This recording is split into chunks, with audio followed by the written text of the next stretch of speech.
Hey friends, welcome back to Nessa's Nook.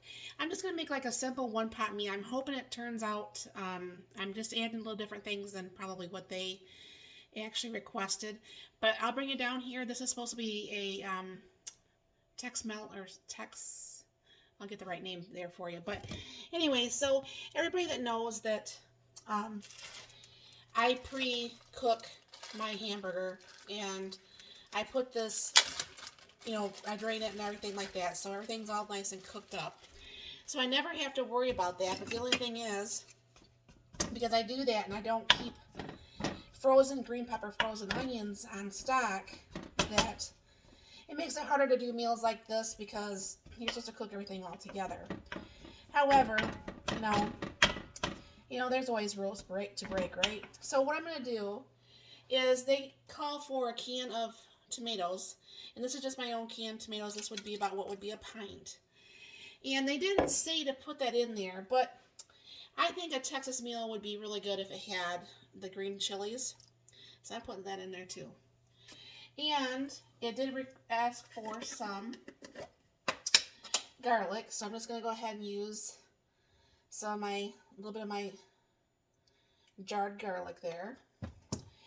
And it didn't say to actually add any liquid because you're supposed to do a half a cup of rice. Now, to me, there is nowhere near enough liquid in this pan to actually cook this rice. So I'm going to go ahead and mix this rice in, add a little bit of my pepper, and a little bit of salt. I'm going to add some of my freeze-dried onions. I'm going to add some of my freeze-dried green pepper. Alright.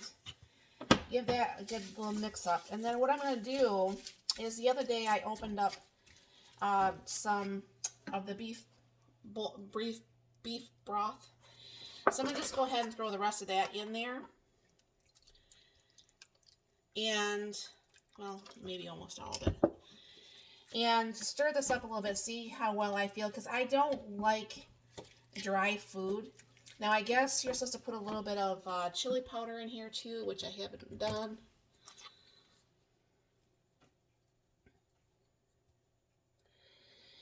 I like these little jars, but I don't like these jars. And I'm going to add a little bit of cumin for my own self there.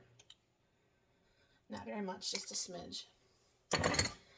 Stir that back up, and I think I will add a little bit more of that. Now I do have this on like a medium because pretty much everything is cooked. So everything just has to I only have to cook just the rice pretty much. So I'm going to go ahead and add just that little bit more. I might have to add a little bit more as I check on this. But what I'm just going to do, this actually smells really good. You're going to put some cheese on the top of this when it gets done, but I'm going to go ahead and just put a lid on this. Let this cook up a little bit, and I will be right back. Alright, going to give this a check, and this is actually called Texas hash. I did forget to put the Worcestershire sauce in there. I'm going to go ahead and throw a little bit of that in there. See how this is doing. I don't like to move the rice around too much because we all know that makes it so it just doesn't want to cook just right. But that's looking really good. And like I said, this is called Texas hash.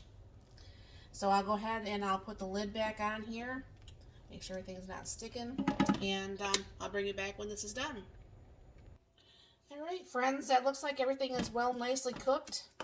And the rice is done. Go ahead and just give this a little bit of a stir. I'm glad I added that extra broth because as it sets here getting the cheese and stuff, it'll turn out really nicely. Then throw a little bit of cheese on the top of here. And it's going to look all nice and melted and stuff, but this will be dinner tonight.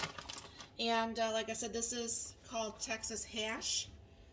And I believe it's going to be pretty tasty because it actually smells really good. So thank you very much for stopping by. You have a very blessed and wonderful day.